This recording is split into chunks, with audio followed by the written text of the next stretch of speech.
Ecosystem में दो हिस्से हैं, बायोटिक पोर्शन, एबायोटिक पोर्शन। तो मान लीजिए मैंने कोई प्लांट ड्रॉ किया, ये कोई प्लांट है, राइट, किसी प्लेस पर प्रेजेंट है ये प्लांट।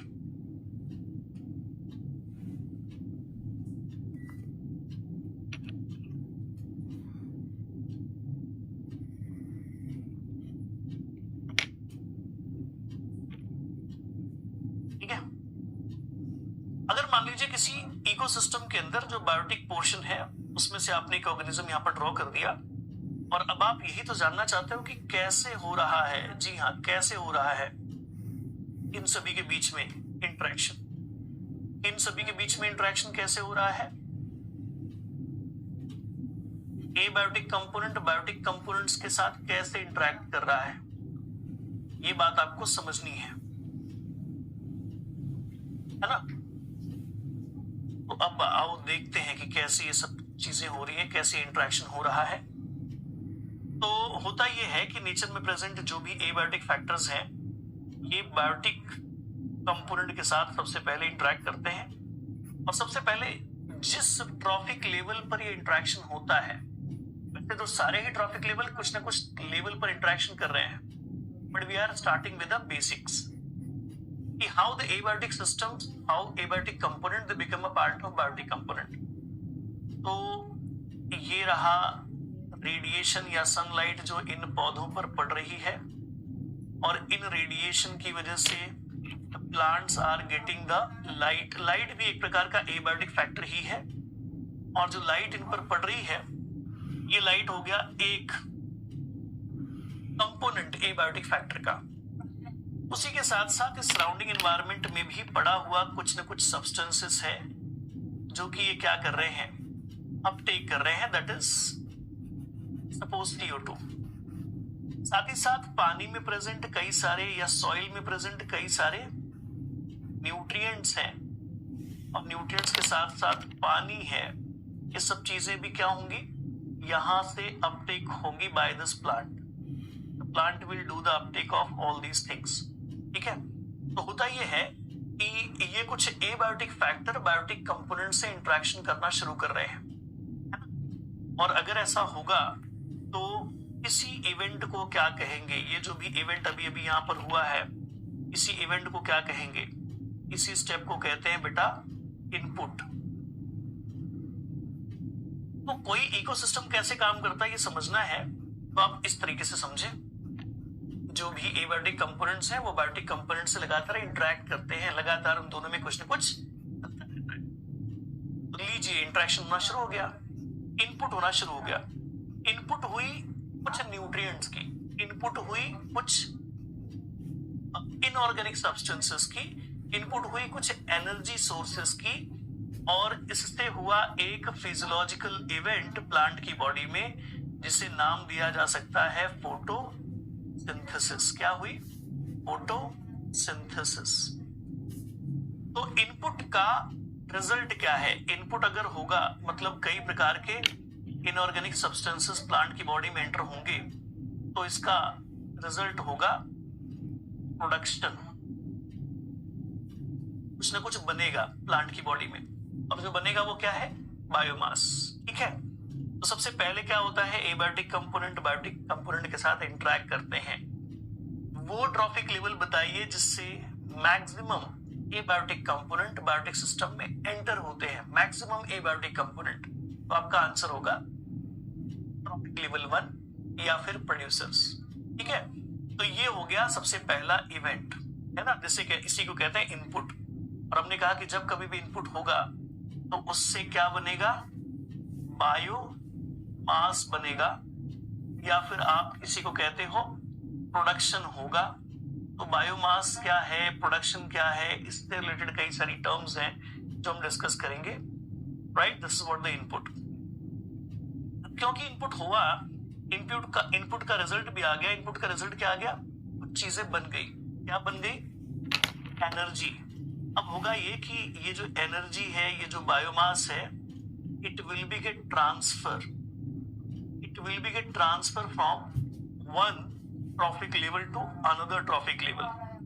अगला ट्रॉफिक लेवल क्या होगा, हो सकता है कि अगला ट्रॉफिक लेवल के तौर पर यहां पर कौन प्रेजेंट हो, डियर, है ना।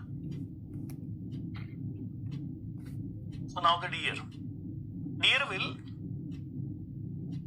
यूज दैट पर्टिकुलर कंपोनेंट जो प्लांट की बॉडी में स्टोर हुआ है, उसे कंज्यूम करेगा, अपनी बॉडी के अंदर उसका इस्तेमाल करके बायोमास बनाएगा, और फिर अब वो एनर्जी हो सकता है कि कोई और कंज्यूम कर ले। तो जो फूड चेन, ये सारे कॉन्सेप्ट आप पढ़ते हो या आपको पता भी होगा, अब आप उसी की तरफ आगे बढ़ रहे हो। तो प्लांट में जो भी बायोमास बना, प्लांट में जो भी एनर्जी स्टोर हुई उसकी बॉडी के अंदर, अब ये है अल्टीमेट सोर्स ऑफ एनर्जी। ये एकमात्र सोर्स है इसके लिए, इस प्लैनेट पर प्रेजेंट बाकी सारे लाइफ फॉर्म्स के लिए, मतलब मेनली हर्बीवोर्स के लिए एनर्जी का एकमात्र स्रोत। ये जो इवेंट आप यहां पर अब लिख रहे हो या जो यहां पर आप मेंशन कर रहे हो, इसको कह दिया जाता है ट्रांसफर। तो क्या कहते हैं बेटा, ट्रांसफर। और यहां पर ट्रांसफर किसका हो रहा है, यहां पर वो सारे एबायोटिक कंपोनेंट या वो एनर्जी जो बायोटिक सिस्टम का हिस्सा बनी थी, जी हाँ, क्या कहेंगे, मैटर, और दूसरी चीज एनर्जी, जो एबायोटिक सिस्टम के कंपोनेंट थे, जो बायोटिक सिस्टम में एंटर हुए थे, अब उनका क्या होता हुआ दिख रहा है, ट्रांसफर, एक ट्रॉफिक लेवल से अगले ट्रॉफिक लेवल के अंदर, है ना। और ऐसा चलता रहेगा, ऐसा बात आगे बढ़ता रहेगा, ठीक है। ये सब चीजें ध्यान रखना। Now we are moving towards ahead. तो जब कभी भी आप ट्रांसफर की बात करोगे ना बेटा, ट्रांसफर की, तो ट्रांसफर में हमेशा क्या क्या पढ़ोगे, यहां पर पढ़ोगे फूड चेन। फूड चेन वाला कॉन्सेप्ट यहीं पर आता है। फूड वेब वाला कॉन्सेप्ट यहीं पर आता है। थोड़ी बहुत न्यूट्रिएंट साइक्लिंग का कॉन्सेप्ट यहीं पर आता है। थोड़ा बहुत इकोलॉजिकल पिरामिड का कॉन्सेप्ट यहीं पर आता है। आउटपुट का मतलब आप बात कर रहे हो डीकंपोजिशन के बारे में। डीकंपोजिशन, तो अगर आपको जानना है ना कि कोई इकोसिस्टम कैसे काम करता है, तो ये सारी बातें पढ़नी पड़ेंगी, ये सारी बातें समझनी पड़ेंगी। अगर आप ये सारी बातें पढ़ लेते हो, अगर आप ये सारी बातें समझ लेते हो, तो फिर आपको इकोसिस्टम कैसे काम करता समझ में आ जाएगा। इकोसिस्टम वाले टॉपिक में क्या क्या पढ़ते हैं वो सब समझ में आ जाएगा। सारे कॉन्सेप्ट क्लियर हो जाएंगे, सारे कॉन्सेप्ट क्लियर हो जाएंगे, ठीक है। तो अब कुछ और चीजें जो इस डायग्राम में मुझे ऐड करनी है वो मैं ऐड कर दूं। जैसे कि जब कभी भी एनर्जी का ट्रांसफर होता है, तो कभी भी 100% एनर्जी यहां पर ट्रांसफर नहीं होती। हर स्टेप पर कुछ ना कुछ एनर्जी लॉस्ट हो जाती है। That is in the form of heat, unusable form of energy में, राइट, जिसे हीट एनर्जी कह दिया जाता है। और यहां पर एक और ग्रुप है जो कि लगातार यहां पर काम कर रहा है, जिसका नाम यहां पर लिख देते हैं, that is called decomposer. Decomposer, ठीक है। डीकंपोजर को हम किसी एक प्लेस पर नहीं रखते। डीकंपोजर वो ग्रुप ऑफ ऑर्गेनिज्म है जो हर जगह से, यहां से भी कुछ हिस्सा बच गया तो डीकंपोज होगा, यहां से भी कुछ हिस्सा बच गया तो डीकंपोज होगा, यहां से भी कुछ हिस्सा बच गया तो डीकंपोज होगा। ये सारी चीजें यहां पर होंगी।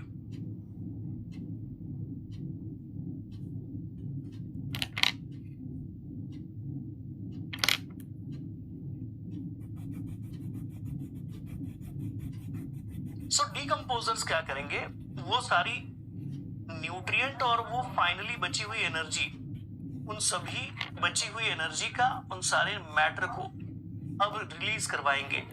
So the event will be called output. तो जहां पर एनर्जी और न्यूट्रिएंट इस इकोसिस्टम का हिस्सा बने थे, अब यही यहां से बाहर आ जाएंगे और न्यूट्रिएंट और एनर्जी कुछ इस प्रकार से रिलीज होगी, जैसे कि जो भी एनर्जी बची कुची थी वो भी अब यहां से रिलीज हो जाएगी, that is in the form of heat. और जो न्यूट्रिएंट्स थे, न्यूट्रिएंट्स, वो सारे न्यूट्रिएंट्स फिर से कहां चले आएंगे? सॉइल में, उसी जगह पर जहां से उनकी शुरुआत हुई थी, right? So nutrients will be get again added into the soil और फिर से ये बायोटिक सिस्टम में एंटर करेंगे। लेकिन हीट एनर्जी जो यहां से रिलीज आउट हो रही है, इस हीट को किसी तरीके से रिसाइकल नहीं कर सकते, ये फिर से एटमॉस्फेयर में रह जाएगा। और इस प्रकार से अगर आप इस पूरी कहानी को एक्सप्लोर करते हो, so you are actually talking about the functioning of ecosystem, how any ecosystem work. ठीक है, ओके, लिखो फटाफट, जो मैंने बातें कही उसको लिखो जल्दी जल्दी।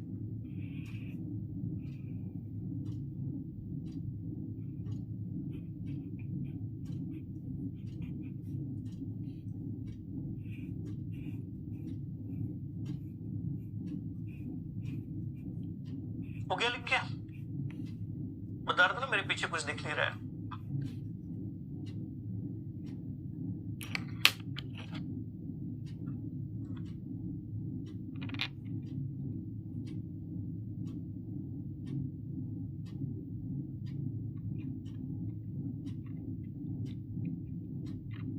हो गया लिख के? चलो शाबाश, ये डायग्राम भी देख लो।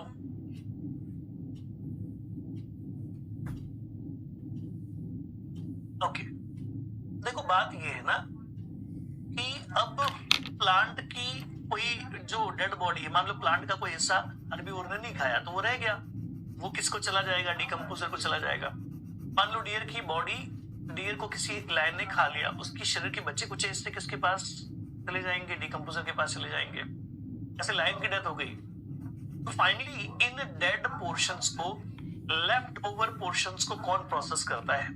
डिकम्पोजर्स, है ना? और ये क्या करेंगे? उन सारी चीजों को फिर से रिलीज आउट कर देंगे, वहीं भेज देंगे जहां से ये आए थे। एनर्जी रिलीज हो जाएगी फ्री फॉर्म में, जो न्यूट्रिएंट है वो फिर से मिट्टी में ऐड हो जाएंगे। तो ये जो प्रोसेस है इसी को आउटपुट कहते हो, which is mainly done by the decomposers. ठीक है, दैट्स इट, ये है सारी की सारी बातें। अब पूरे के पूरे इकोसिस्टम में या इकोसिस्टम के फंक्शनिंग में जो जरूरी बातें हैं वो ये हैं, देखने को मिलता है कि जो भी न्यूट्रिएंट्स हैं उन न्यूट्रिएंट्स की क्या होती हुई दिखाई देती है? रिसाइकलिंग होती हुई दिखाई देती है, मतलब वापस से उन न्यूट्रिएंट्स को फिर से यूज कर लिया जाएगा। लेकिन किसी भी तरीके से जो एनर्जी है उस एनर्जी को हम रीयूज नहीं कर सकते। एनर्जी का रिसाइकलिंग देखने को नहीं मिलता, इट इज एब्सेंट। ऐसा क्यों है? क्योंकि ये जो एनर्जी रिलीज आउट हो रही है ये एक प्रकार की ऐसी फॉर्म है which is called unusable form. इसे हम यूज करने का कोई तरीका नहीं जानते हैं। ठीक है, सक्सेशन ट्रांसफर पर डिपेंड होता है क्या? जी नहीं, ऐसा कुछ भी नहीं है। आप इतना दूर का कनेक्शन मत लगाओ। अभी हम एट प्रेजेंट किसी इकोसिस्टम के फंक्शनिंग की बात कर रहे हैं। Succession is a gradual change event, so we do not mix the things। दोनों ठीक है।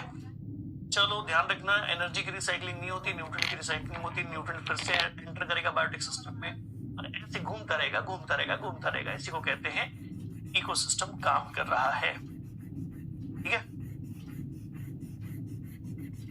नाउ अब इसमें से कुछ ना कुछ पढ़ना पड़ेगा। तो सबसे पहले हम क्या पढ़ेंगे? सबसे पहला सेगमेंट जो हम यहाँ पर इंट्रोड्यूस करेंगे वो